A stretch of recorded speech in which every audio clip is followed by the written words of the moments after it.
आज हम विवाह के लिए वर वधू के मेला पक्ष के लिए दृष्टिकोण से किन किन बातों का विचार करना चाहिए, इस पर प्रकाश डाल रहे हैं। पिछली चर्चा में मैंने बताया था यह दाम्पत्य का स्थान है।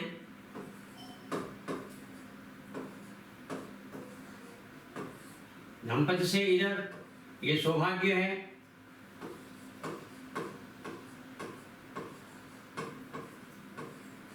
सौभाग्य की वृद्धि है, इधर विक्षेप है।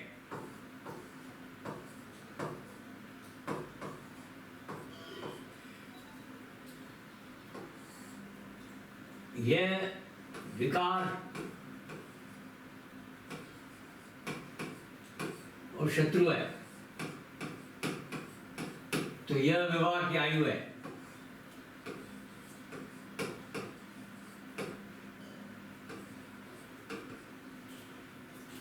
सौभाग्य की वृद्धि, सौभाग्य का विक्षेप, दाम्पत्य में शत्रु, विकार और दाम्पत्य की आयु, ये चार भाव हैं। इन भावों का विचार करना तो आवश्यक है ही। इन भावों के विचार में इनमें बैठे हुए ग्रह, इनके राशिपति, उनकी स्थिति यदि केंद्र त्रिकोण में हो 1, 5, 9, 4, 10 तो वह वृद्धि करते हैं। इनके भावों में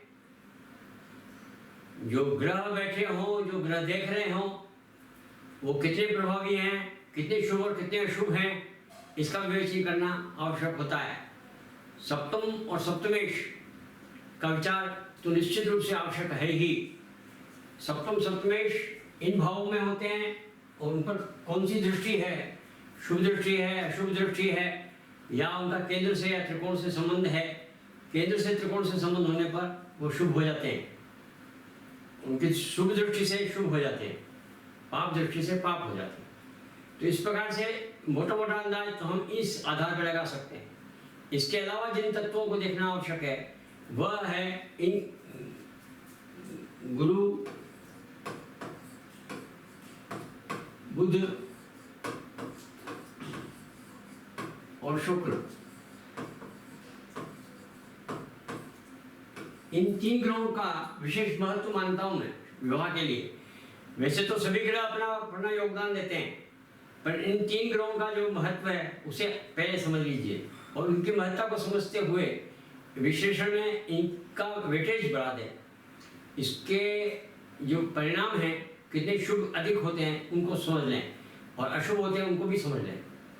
गुरु मिलनसारिता का कारक है, बुध युक्ति युक्त है और शुक्र आनंद और मंगल है। विवाह में आनंद की आवश्यकता रहती है, विवाह में युक्ति की आवश्यकता रहती है, विवाह में मिलनसारिता की आवश्यकता रहती है। यह व्यवहारिक है, सामाजिक है और समन्वय बिठाने में तत्पर रहता है। तो पहली बात, गुरु प्रभावी होना आवश्यक है। इसलिए विवाह का संबंध जब देखा जाता है, विवाह की समय निकाला जाता है, तो गुरु की सप्तम भाव पर दृष्टि उसमें से प्रमुख एक हुआ करती है। तो गुरु एक तो इसके प्रभाव अधिक हो, दूसरा गुरु का स्थिति है वो केंद्र या त्रिकोण में हो या केंद्र या त्रिकोण से संबंध रखते हैं। केंद्र या त्रिकोण में स्थिति अथवा केंद्र और त्रिकोण के किसी न किसी प्रकार से इसके संबंध हो। जितना उनका संबंध प्रगाढ़ होगा, जितना उनका संबंध अच्छा होगा, विवाह का समन्वय उतना अच्छा होगा, उतना ही लड़का या लड़की परिवार से विशेष संबंध रखने वाला होगा। इसके बाद बुध है युक्ति। युक्ति का मतलब what is reasonable must be seen. जो यथार्थ से आवश्यक है, यथार्थ के लिए रीजनेबल है, यथार्थ के लिए तर्क युक्त है, युक्ति युक्त है, उसका विचार करने वाला व्यक्तित्व चाहिए। चाहे वो वर हो चाहे वधू हो, उसका बुध यदि थोड़ा प्रभावी है, उसका संबंध केंद्र से है, उसका संबंध त्रिकोण से है, तो वह निश्चित समझिए कि वह समस्याओं का समाधान, समस्याओं के टकराव का समाधान निकालने में समर्थ होता है। तो जब असमंजस्य हो जाता है, आपस में वैमनस्य हो जाता है, आपस में किसी बात पर टकराव हो जाता है, मतभिन्नताएं हो जाती है, तो कितना मतभिन्नताएं की मर्यादा क्या हो, तो वो मर्यादा तय करने के लिए यह काम आता है। वह मर्यादा तय करता है कि भाई ये तो अन्यायपूर्ण है, इसे नहीं कर सकते, और इसलिए मैं जाति कर रहा हूँ या वो जाति कर रही है, जो जो कर रहा है उसका अनुमान होने के कारण बुद्धि की जो स्थिति है उसको समझना आवश्यक है। पहले महिला पक्ष में हम सबसे ज़्यादा महत्व अष्टकूट गुणों को महत्व देते थे, पर मात्र अष्टकूट गुणों पर निर्भर न करें, कुंडली का पूरा विवेचन करें, कुंडली के इन भावों का विवेचन करें, कुंडली के गुरु बुध और शुक्र का विवेचन करें। अब शुक्र क्या है? आनंद का कारक है। शुक्र के बिना आनंद मस्ती नहीं है, रति का कारक है। तो इसलिए शुक्र, लेकिन शुक्र में अतिरेकता होती है, इसका भी ध्यान रखें, तो स्खलन हो जाता है। तो शुक्र का यदि केंद्र स्थिति हो, त्रिकोण में स्थिति हो, तो शुक्र पावरफुल हो जाता है। परंतु इसके साथ साथ, शुक्र के साथ साथ शनि का प्रभावी होना भी आवश्यक है। यदि शनि प्रभावी नहीं है तो शुक्र उच्छृंखल हो जाता है। तो गुरु बुध और शुक्र केंद्रस्थ त्रिकोणस्य अथवा केंद्र त्रिकोण से संबंध रखें तो विवाह संबंध अच्छे होंगे। क्यों? ये संतान पक्ष है, इसे देखें, ये दाम्पत्य है, इसे देखें, और भाग्य स्थान को देखें। भाग्य अच्छा हो, संतान पक्ष अच्छा हो और दाम्पत्य जीवन अच्छा हो। इसके साथ साथ ये विवाह की आयु है। यहाँ मंगल, शनि, राहु दुष्प्रभाव डालते हैं। मंगल, शनि, राहु दुष्प्रभाव डालते हैं। मंगल, शनि, राहु पर यदि शुभ दृष्टि है, मंगल, शनि, राहु प्रभावी हैं तथा केंद्र और त्रिकोण से संबंध रखते हैं, तो यह दुष्प्रभाव कम हो जाता है। इसका आंकलन करना आवश्यक है। ये दो प्रकार से आवश्यक है, क्योंकि विवाह की आयु भी है और वाणी भी है। वाणी में अशुद्धता, वाणी में कटुता स्नेह बंधन को समाप्त करने में बहुत बहुत काम करती है। इसे समझते हुए सूर्य का प्रभाव इतना नहीं है, मंगल, शनि और राहु का प्रभाव यहाँ विशेष रहता है।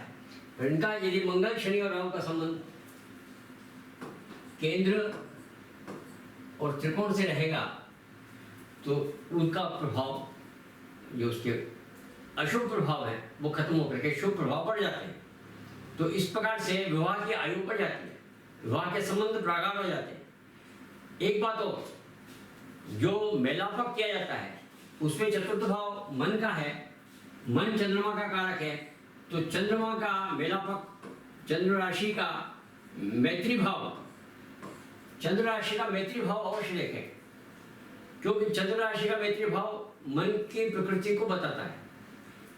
वर की प्रकृति, वधु की प्रकृति, इनकी चंद्र राशियों से उनके मन की प्रकृति का पता लगता है। चंद्रमा कितना प्रभावी है, कितना प्रभावी नहीं है, इसका आंकलन होना आवश्यक है। साथ में उनके आपस में शत्रुता, मित्रता और संबंध किस प्रकार है, इस चंद्रमा का संबंध भी यदि केंद्र और त्रिकोण से होने पर, दोनों में, वर में और वधु में, तो शुभ अवसर, शुभ स्थिति को बढ़ाता है, अन्यथा शुभ स्थिति को घटाता है। चंद्रमा का संबंध भी ये छठा, आठवां, 12वां, दूसरा, इससे होने पर और उस पर पापी ग्रहों की दृष्टि होने पर अशुभ प्रभाव बढ़ता है मन पर, और मन को विकार युक्त करता है। तो मन जब विकार युक्त होता है तो बाकी सब चीजें व्यर्थ हो जाया करती है। तो इसलिए मन को परखना भी आवश्यक है। तो मन को परखिए, संतान पक्ष को परखिए, सप्तम भाव को परखिए, भाग्य को परखिए, गुरु को, बुध को, शुक्र को, शनि को परखें।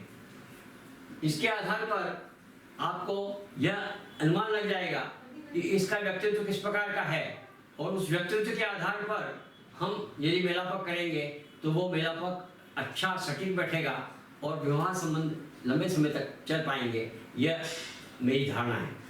और इस धारणा के पीछे एक सिद्धांतिक पक्ष भी व्यवस्थित समझाया गया है। सिद्धांत पक्ष को समझें, और सिद्धांत पक्ष में चंद्रमा राशि का मेलापक,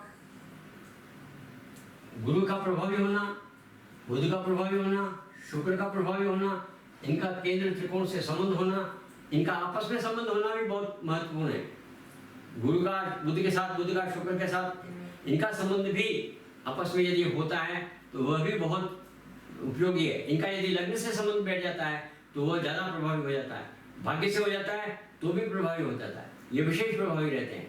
उनके कारण हम ग्रहों के संबंधों को बढ़ा सकते हैं। मात्र अष्टकूट गुण देख करके जो मेलापक करते हैं वहाँ त्रुटि होने की संभावना ज़्यादा है, वहाँ विकार होने की संभावना ज़्यादा है, वहाँ स्खलन होने की संभावना ज़्यादा है।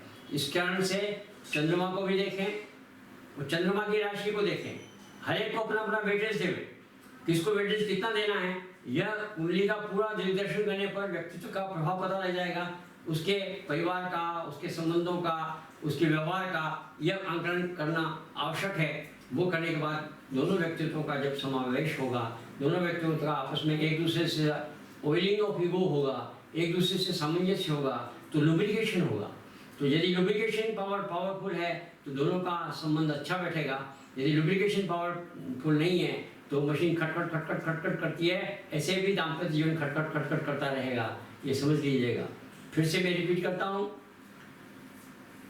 सौभाग्य का देखिएगा, उसके विक्षेप को देखिएगा, विकार और शत्रु को देखिएगा, आयु को देखिएगा, इनके शुभ संबंध, शुभ ग्रहों से दृष्टि, केंद्र त्रिकोण से संबंध इसका शुभ फल बढ़ाते हैं, अन्यथा इसका अशुभ फल बढ़ता है। साथ में गुरु, बुध और शुक्र ये कारक ग्रह माने गए हैं।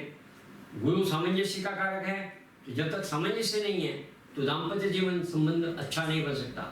तो इस दाम्पत्य जीवन का सबसे बड़ा कारक गुरु माना गया है, इसको ध्यान से अवश्य देखें। बुध युक्ति को बताता है, आप युक्ति युक्त हैं तो समस्याओं का समाधान आसानी से निकाल सकने में समर्थ होंगे। और शुक्र आपको आनंद दिलाता है, बिना शुक्र के आनंद प्राप्ति नहीं हो पाती, तो रति सुख भी आपको नहीं प्राप्त हो सकता। तो शुक्र की स्थिति को भी अवश्य देखें। हो सकता है शुक्र कमजोर है पर उसकी स्थिति अच्छी है, तो समझिएगा कि वो शुभ फल देने वाला है।